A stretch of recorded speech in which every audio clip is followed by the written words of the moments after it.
I'd sit down, look up, see a white man, business suit, receding hairline, large hunting knife covered in my blood. In 2012, Angela Champange-From was working a full-time job and was taking 18 credit hours at Hamline University in Minneapolis, Minnesota. And then I was training for my first marathon. At this point, at this semester, I did not have a social life because it was work, it was school, it was training. Work, school, training, repeat. And I also had just started dating someone. April 19th, 2012, Angela had work and then her feminist theory final that night. To get to her final on time, she drove to work instead of taking the bus. When I drove, I always parked on level D in the same spot so I wouldn't have to remember where I parked. Yeah. I went and got in the elevator. I went up to work. It was a normal busy day. Angela left work at 4 o'clock to get to her final. I did not see anyone, which is also amazing at 4 o'clock in the afternoon downtown Minneapolis. So, there's cars. And I remember looking at my phone and getting an invitation to a 5K. I'm running my first marathon. I'm like, heck yes, I'm going to sign up for this. So I forwarded it to my boyfriend and was like, hey, thoughts? And then, ding, I'm on level D. I walk out, I go through the doors, I'm heading to my car, and I'm putting my purse, my backpack, I'm putting all my stuff in the car when there is an individual behind me and there is an object at my throat. This is Live to Tell, the podcast where I talk to some of the bravest people who have been through the most horrifying things and lived to tell the tale. I'm Caitlin Van Mall. At this point, I knew it was a man because he had put the knife to my throat and he said, we're going to go for a ride. And immediately in my head, I'm like, oh, hell no. I have a final. I got places to go. I have to stop at the gas station before I get to the school. Like, we're not going anywhere. Fortunately, Angela remembered what she was taught in her high school gym class. My school offered a women's self-defense class. And I took the class because I thought it would be an easy gym credit. And I was horribly wrong. We learned, the kicks, the stomps, the punches, all the things. To pass the class, you had to walk through a pitch black hallway where men in padded suits would attack you. And to pass the class, you had to come out the other side of the hall. But now, the stakes were much higher than her GPA. So I screamed as loud as I possibly could. I've had nightmares about this scream. And then I stomped on his foot because he was behind me. So I stomped, I screamed. The knife was to my throat and I grabbed it with my hand. So I knew it was a knife immediately.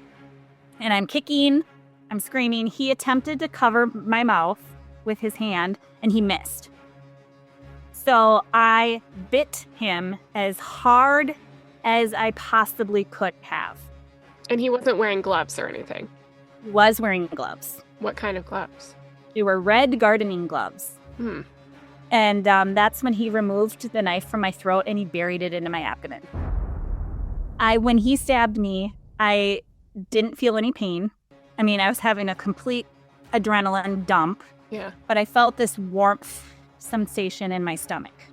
So I don't know where it came from. I am typically a pretty feisty person, but I am scrappy.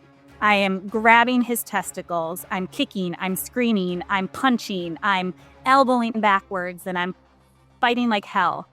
And I somehow managed to turn around and sit in my car seat, and I look up to see a white man in a business suit holding a large hunting knife covered in my blood. And then I asked him, I'm like, what do you want? What do you want? What do you want? Do you want my purse? Do you want my phone? Do you want my car? What do you want? And he looked at me and he had said, you're lucky you're a fighter. And he turned around and he walked away. So I immediately get into my car and I lock the door and I look in the rearview mirror and I see a man in a business suit with a briefcase walking away from my car like nothing had happened. And that's when I grabbed my stomach and I started to experience pain. So I knew I couldn't drive because I knew I was injured. I knew I couldn't go push that emergency push button because that was by the elevator lobby. Mm. I knew I couldn't go into the elevator lobby because that's where he went. So I call 911 and I grabbed my purse and I ran 4 stories down the exit of the ramp. This is all caught on the 911 call. I was stabbed. I'm in the parking lot. I was stabbed. Someone was trying to mug me. Please help me. What address are you at? Please help me. You can hear panic in my voice. And she had said, I can't pick up your location. Mm. And I was able to tell her where I was. Okay, I don't know where that is myself. Is there a business that you're nearby? There's a Panera. It's really hard to, one, call 911 because you lose your fine motor skills, but I was able to call. I was able to tell them where I was. I get to the toll booth person and I'm like, help, I've been injured. Help, help, help, before I collapsed. Angela wasn't able to respond to the 911 operator after she collapsed. So the operator hung up. Hello, is anybody there?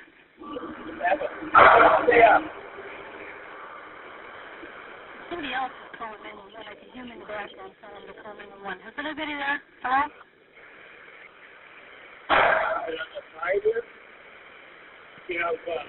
Hello? Hello? I'm in a disconnect. So I collapsed and I did see the light and I did see my late grandfather. Oh. And he did tell me, keep fighting, keep fighting, keep fighting, keep fighting, keep fighting. And then things got spotty because I was in and out of consciousness.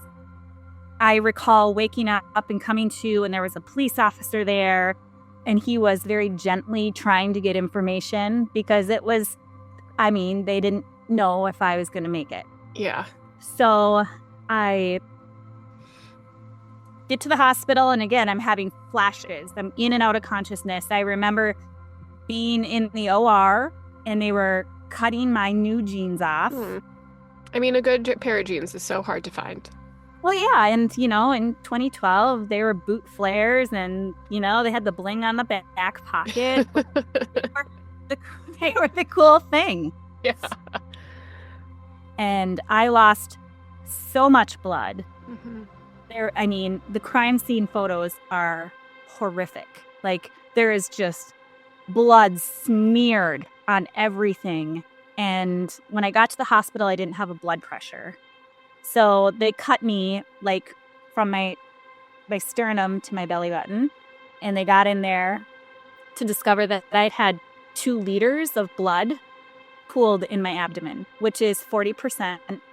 So I probably lost over 50% of my blood volume. Gosh. The stab wound was 10 inches deep. Deep. 10. It went through my liver, through my adrenal gland, and almost came out. I'm not a big person, so it was almost went through my body. Yeah. Horrible, horrifying, awful injuries. But when Angela first woke up from surgery, she immediately wanted to take care of business. I got to see my family, and the first thing that I said to them was, you need to call my boss and tell him that I'm not going to be at work tomorrow. They call my boss, and the next morning, my boss came to the hospital and really never left. Oh. Along with my coworkers. And I don't think I was alone for those 6 days in the hospital. Yeah. What happened with your school? The professors were so understanding. Several of them came to see me in the hospital. The people that came, like coworkers from jobs, like the flowers. It was a literal flower shop in there. I just felt so loved. And that's what makes me so emotional, is because I still feel all that love in my heart when I think about that time. This outpouring of support included Angela's boyfriend, Adam. And before I collapsed, I called my mom. I apparently called my brother. I apparently called my boyfriend. And my boyfriend, who's the personal trainer, never had his phone on him. So he finally got to his phone at work. He had like 10 missed calls from my phone. So he calls it back, and the police officer answered and had said, she was hurt. She's in surgery. She's expected to survive. And he got in his car and he came to the hospital, and he hasn't left my side. And he stayed with me every second in the hospital. My parents and brother would come and would tell him, like, you need to go home and you need to sleep and you need to shower and, like, you need to take care of you. Yeah. So, but he was there. As I was healing from this horrible, awful surgery, he washed my hair, he brushed me. I couldn't do activities of daily living because I was literally cut open. Yeah. Getting up and down out of chairs, couldn't do. Getting in and out of bed, couldn't do. And then stab wounds heal from the inside out. So it needed to be packed twice a day. So in addition to him helping me there, he received the nickname of Dr. Adam because he was cleaning and packing my stab wound. I left the hospital, and when he was driving me home, he looked at me, he said, "I can't live another day without you." And I was like, same. So he ended up running a half marathon that we were going to run together. And I could not run. Of course. Obviously. It was less than a month from discharge. And he ran the half marathon with the ring around his wrist and proposed at the finish line. That's so sweet. So, yeah, I'm lucky. I'm very lucky. While Angela was still in the hospital, as far as she was aware, her attacker was still at large. How quickly did they catch him? So he left. He went into the elevator lobby. He went down to the skyway level, and he left through the skyway. Mm-hmm. And the reason that they know this is because they have video footage of his movements. So he goes home, and he changes out of his business suit. Which is covered in blood, right? Which is covered in blood. And then he goes back out, and he is arrested in a different parking garage after stealing a woman's purse and was walking around with her key fob. So there was an officer in that ramp who was like, well, this is weird. There's this guy like walking around, and he's creepishly like staring down this police officer. And he was taken into custody for stealing someone's purse, and he didn't have his ID, which is why he was like held. So that's Thursday night. He was arrested. Since he was in custody for the purse theft, police hadn't yet connected the dots that this was the same man that attacked Angela. I can't remember if it was Thursday night or Friday. The media released a still shot of him. Was it his like mugshot? No, it was him walking. It was like a still of the security footage of him like leaving the ramp. So this is where the story gets crazy. This is where it gets crazy? So this is like my reality, right? So my boyfriend sees this picture on Facebook. Right. So this picture is released by the media, and my phone is in police custody. So I don't have my iPad. I have nothing. They have my purse. They have my car. They have everything. Right. So my boyfriend turns to social media, and he shares the photo, and he's like, everyone, this happened. He's not caught. Someone please share, call if you know something. And I mean, this post Caitlin, when I say went viral, like it went viral. And it turns out that my boyfriend's friend of a friend, Dog walker's cousin, Yeah. is a chiropractor, and attacker went to her chiropractic clinic. So she calls and she's like, OMG, I know who this is. Here is his name. Here is his date of birth.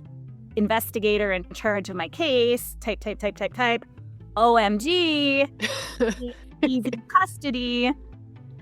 It's my understanding that when you're being held, you can call this number and it tells you like what you're being held for and your charges and whatever. So he apparently called in very frequently because they're recorded. And all of a sudden, assault in the first degree was added. And it's my understanding that he gasped when he heard that on his call. And so he was like being released for the purse theft and was arrested. So he'd been in holding, but we didn't know it was him until a couple days. Wow. So since Angela didn't know her attacker was being held, she was on high alert at the hospital. And, the nurses would come in and draw blood, make sure my levels are going in the direct, all the things. And it was like night 3 or 4. There was a nurse that came in who subconsciously reminded me of my attacker. And I had a full-out panic attack. Yeah. And I don't remember if I was the one that asked the nurse to leave or if it was my then boyfriend who was staying there. I mean, I couldn't breathe. Like, I felt like there was an elephant on my chest and this person is coming at me with a needle. Yeah. And I mean, it was something I've never experienced before. And this fear and anxiety didn't stop when she went home from the hospital. I was so mentally unwell that I've lived by myself at this point for, 5 years, 6 years, and I've never had an issue being home. And all of a sudden here I am thinking, oh, there's someone hiding in my dishwasher. There's someone under my bed. There's someone on my deck looking in my patio door. I can't even tell you how many times I called 911 to be like, someone is trying to break into my house. So Angela tried to find some help. I was looking for support. I was looking for a support group or some people that could talk to me, encourage me, lift me up. And there was nothing. I mean, everywhere I called was domestic. So here I am, about to be discharged from the hospital. I have no support, mental health support. So what do? I turned to good old Google. And I'm like, feminist therapist near me. Enter. First one I called, and I'm still treating with her to this day. Oh, great. So she has also been on this journey with me. And I mean, I could give her crazy credit for giving me back some independence. I mean, I was doing therapy, Caitlin, twice a week because I knew that this stuff was heavy. I knew I didn't want to carry it with me. And I trusted her with my whole heart and my whole soul. And so she walked me through the EMDR journey. I mean, she helped me with the criminal process.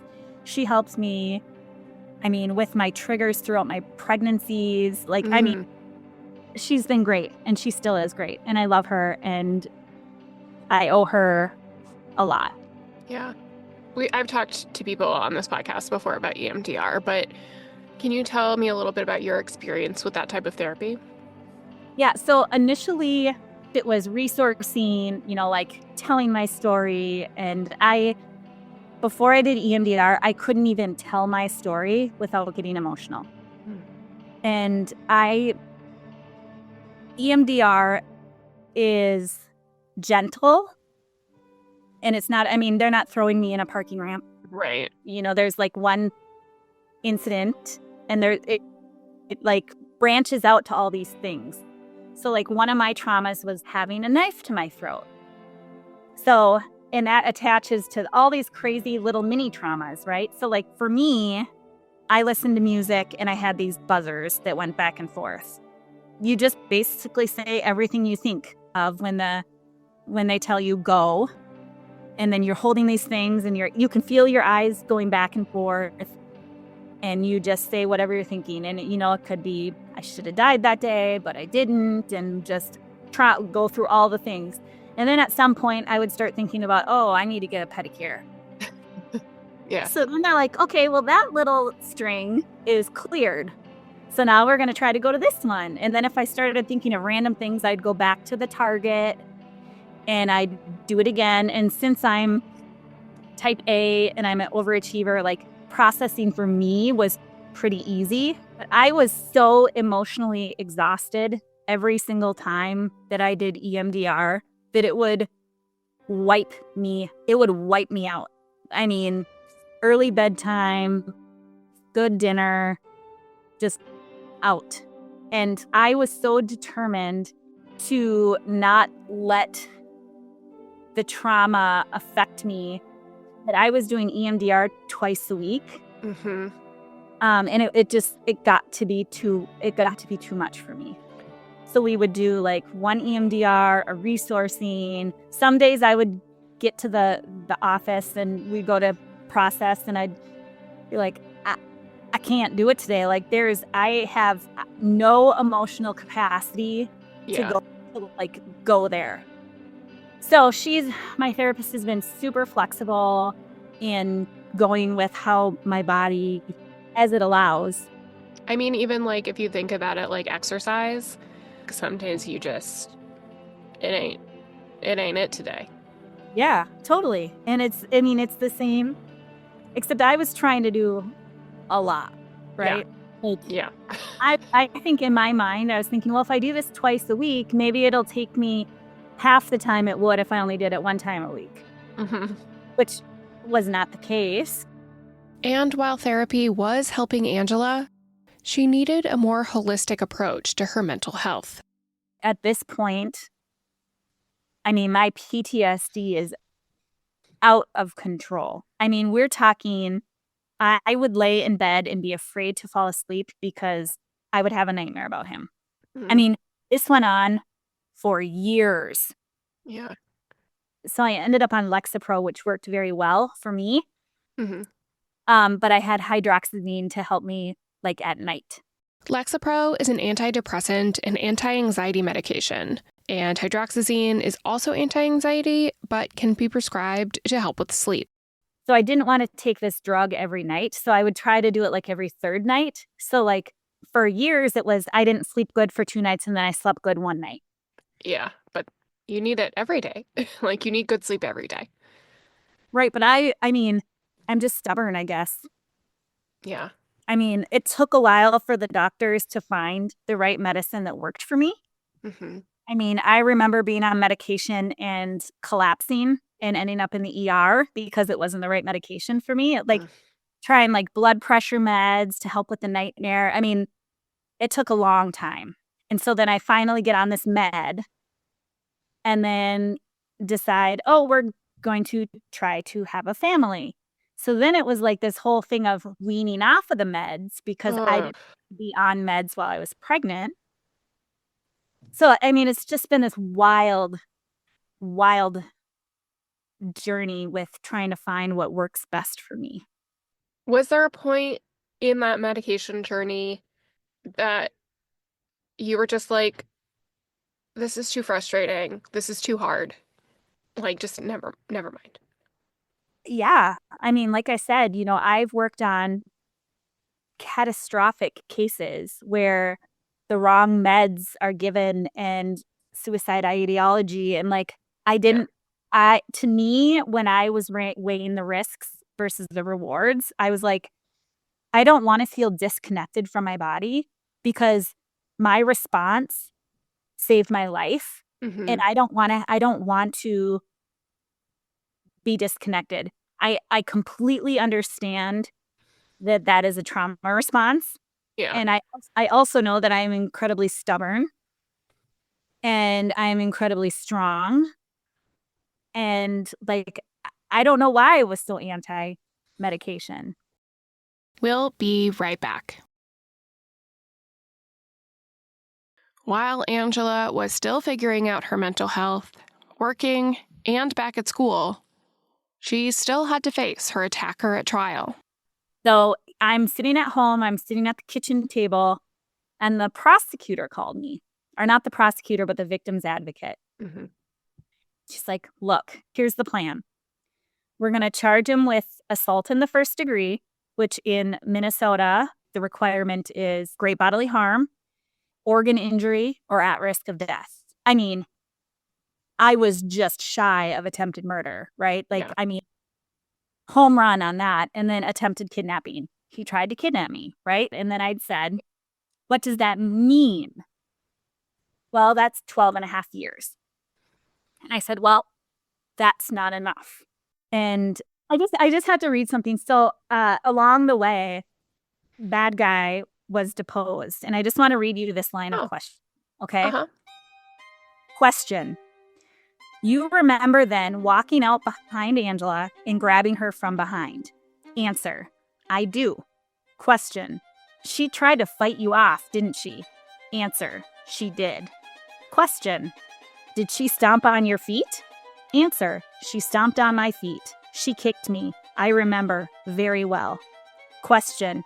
You had a knife to her throat. Answer. I did. Question. Do you remember that she tried to grab the knife? Answer. I do. Question. She was trying to save her life, wasn't she? Answer. She was fighting for her life. Question. Then you stabbed her. Answer. I stabbed her. I did stab her in the commission of it. Question. Did you tell Angela when you left that she was lucky to be a fighter? Answer. I said that. Question. Why was she lucky? Answer. Because honestly, I think I was going back with the intent to kill someone. I probably would have killed her.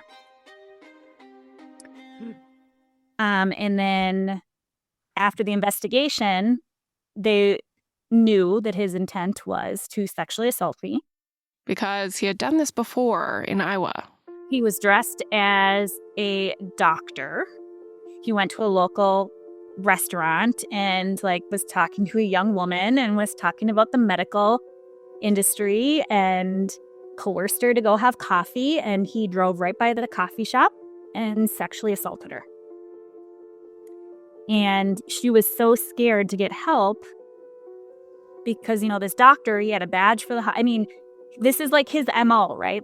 He wears disguises and he lures women.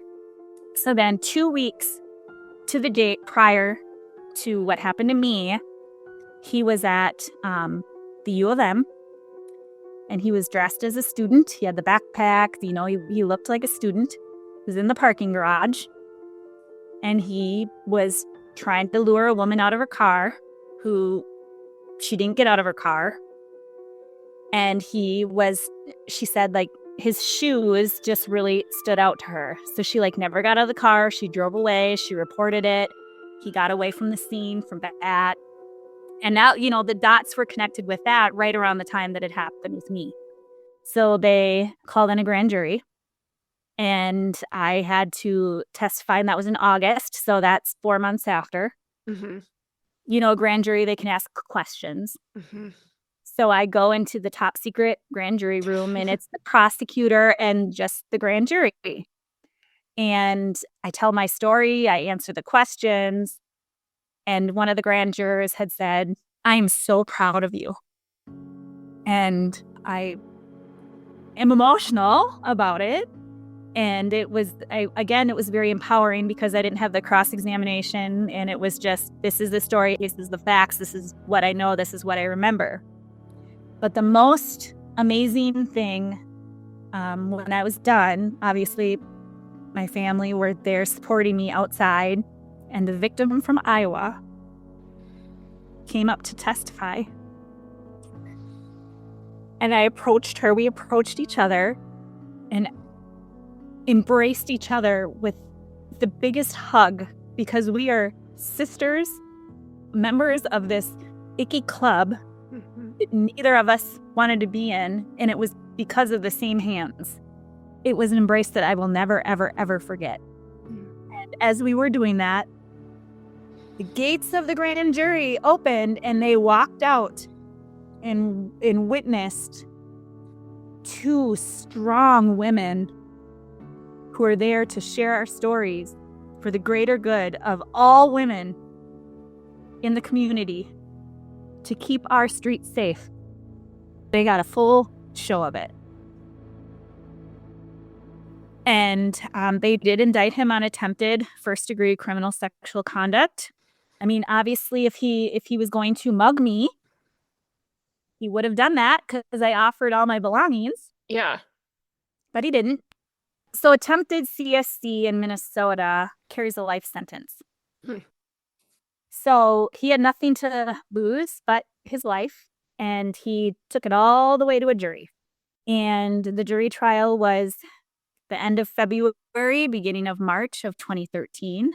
And it's a female prosecutor, a female defense attorney, a female lead detective, and then the female victim. And the two victims, the U of M and the Iowa victim, testified. So a bunch of strong women. So I go and I testify, and they ask me, is the person who did this to you here? And Caitlin, when I tell you, I shot daggers through my finger at him, and I'm like, it's him. Like, I mean, I pictured little laser beams coming out, and he sat there like a coward, covered his eyes, tried to make himself look small, would not look at me. And I testified, I told my story, and the last question the prosecutor asks me is, how are you doing? And I had said, I have good days and I have bad days, but there is not a day that I don't thank God that I'm here. And then it's cross-examination. Again, I'm type A, I'm feisty, I have a little bite to me. His defense attorney comes at me a little aggressive. She's like, well, did he have an erection when you grabbed him? I don't know, because I wasn't grabbing him to see if he had an erection. I was trying to get him away from me. And I mean, just crude, sexual, whatever. Angela wasn't present for the rest of the trial, but her family was. My family had to sit there, and they heard the 911 call. They watched the video of me literally collapse at the bottom of the ramp. They heard the defense's story was that he needed me in the car to pay to get out of the ramp. And then he was going to take me to an ATM, and he was going to steal all of my money. And then he was going to hold me ransom and steal all my family's money. And this is the defense saying this? This is his defense. And he didn't mean to stab me. I lunged into the knife. I mean, okay. Right. It's almost like, really? You couldn't have just said there was another guy. Well, he couldn't do that because they got a search warrant and went into his apartment. And the suit is like laying on his bed. Like, I mean, no effort at all to hide the evidence. They find this briefcase that he was wearing. And in the briefcase were a bunch of condoms. But at the criminal trial, the defense for that was, well, every single 48-year-old guy downtown Minneapolis carries condoms on them. Going to work, you never know. Right. And so there was DNA evidence. Like, he literally could not say that it wasn't him. But the jury was deliberating, oh gosh, Caitlin, 2 days? So I get the call. Verdict is in. Call everyone. Verdict's in. Verdict's in. Rush to the courthouse. Get there. The jury comes in. Not guilty on attempted criminal sexual conduct in the first degree. Guilty of assault in the first degree. Hung on attempted kidnapping. Huh.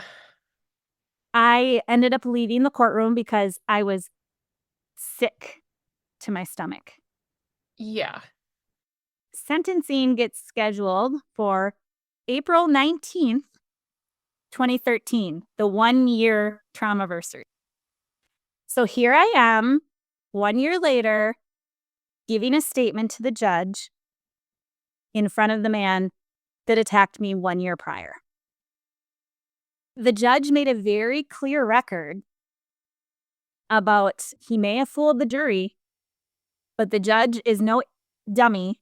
And he made a note that the 3 victims, Iowa, U of M, and myself, if you put us in a line, you would be like, whoa.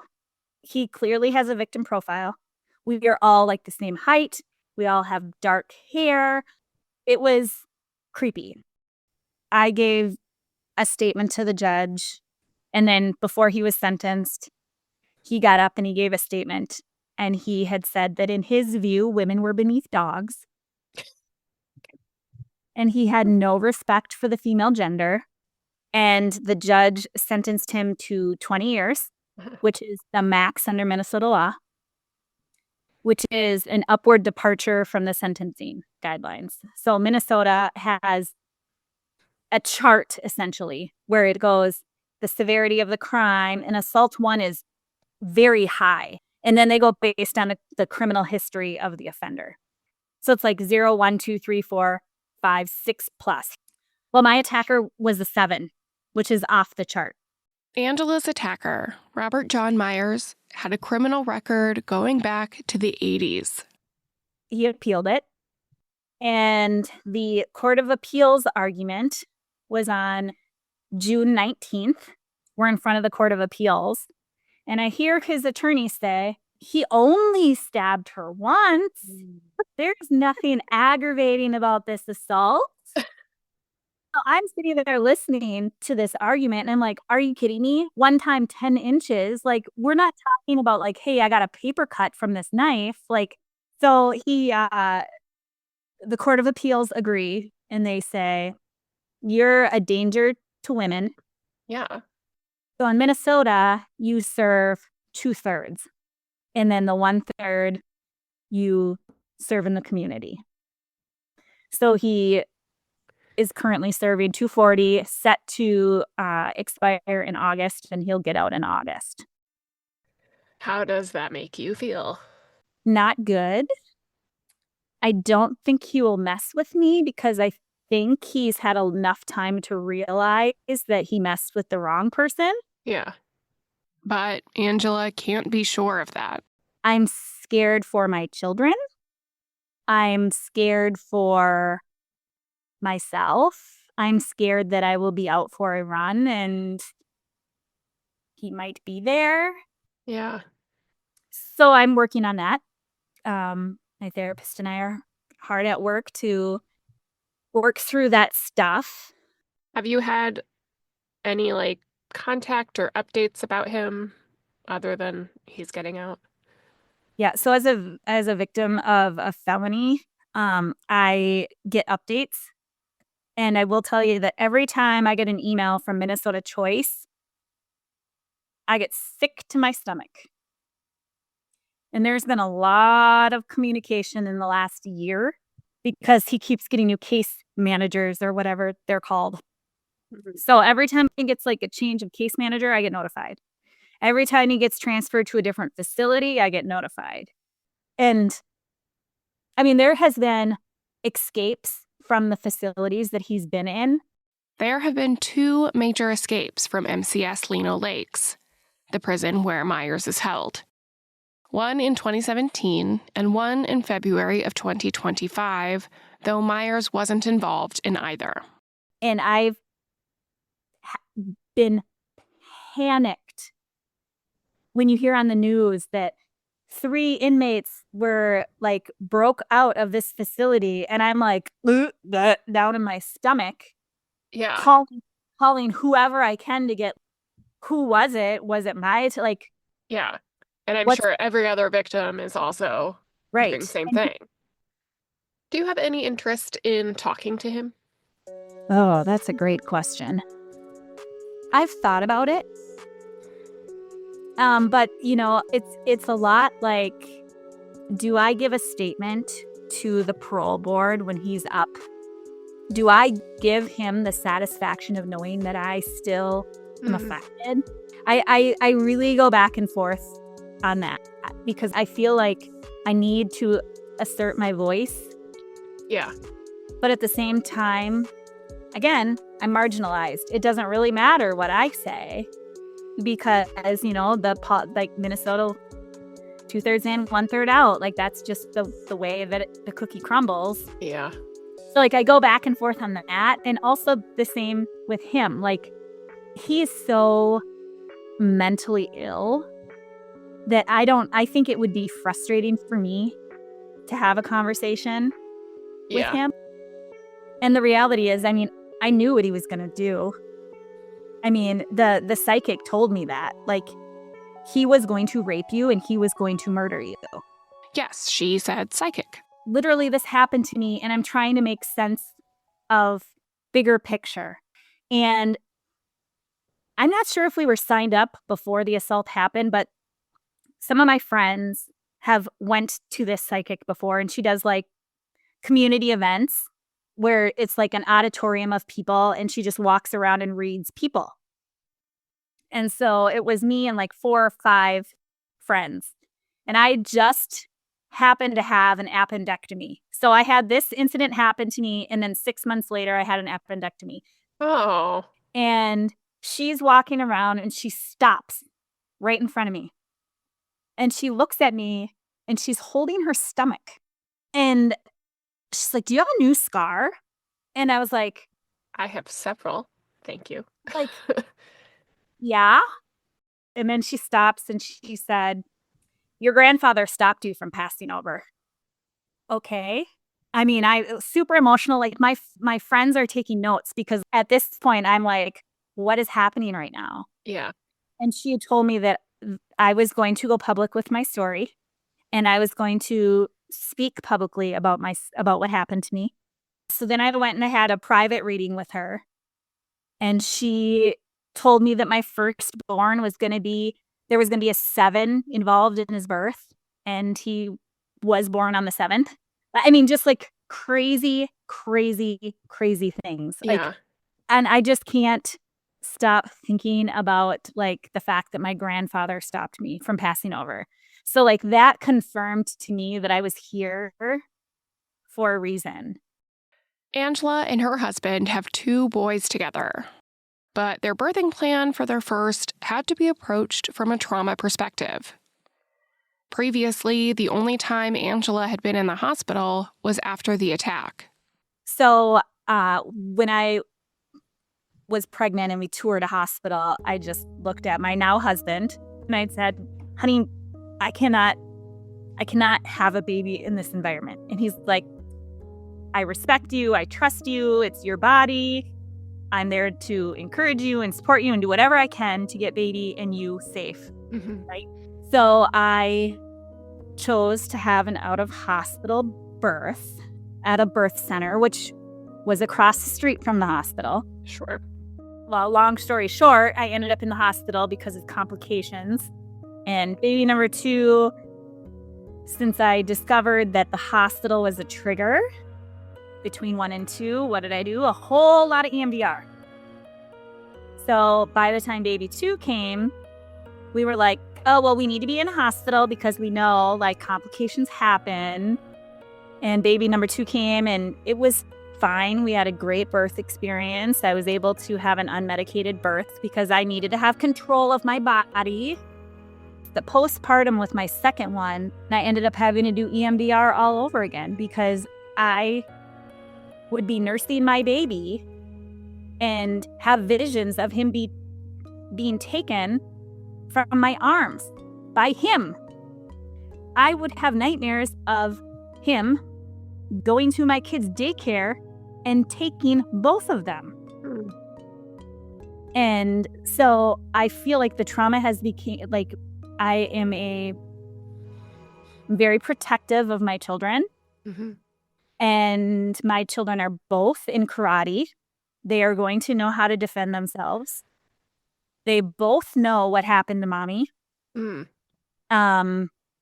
In fact, my youngest had made some comment about, like, I'm going to hurt you or something to his big brother, to his big sibling. And I stopped him and I took that as a learning opportunity. And I said, look, in this house, we do not hurt anyone because mommy was hurt at the hands of someone else. And mommy almost died. Mm. And I showed him that picture of the stab wound. Yeah. Said, this is what happened to mommy. And his face. Yeah. And then he started asking questions. Daddy, why didn't you save mommy? And I looked at him and I said, mommy did not need anyone to save her. Mommy saved herself. I want to be perfectly clear on this situation, that you understand that women are independent. They do not need a man to take care of themselves, and that they are fully capable. They very well know. And then, kids are kids and they go to school and they're like, well, my mom was stabbed. And it's like in front of all of his little friends. And you never know what these kids, like, when you come home and say, so-and-so this, so-and-so that, it's like, who's telling the truth and who's lying? While she was taking care of herself and working through everything mentally, the physical marks on her body were permanent reminders of what happened to her. Throughout my pregnancy, conceiving, carrying baby, delivery, nursing baby, every time I would look at my belly, I would see the stab wound scar. Mm-hmm. It was a constant reminder. I got to the point where I said, enough is enough. There are doctors out there that can help me for a reason. Angela's stab wound scar was initially horizontal. She found a doctor that would revise the scar so that it was vertical instead. And this completely reframed the way Angela saw it. So now I have this scar that this amazing surgeon put on my body, created with love and admiration and support. And I chose to put this on my body. So I reclaimed my stomach and put something there that I can look at and think, oh my gosh, that doctor, I felt so loved. I felt so supported. I felt heard. I felt all the things. And the day that I walked out of her clinic after having that surgery, I felt like the black cloud that was over my head was no longer there.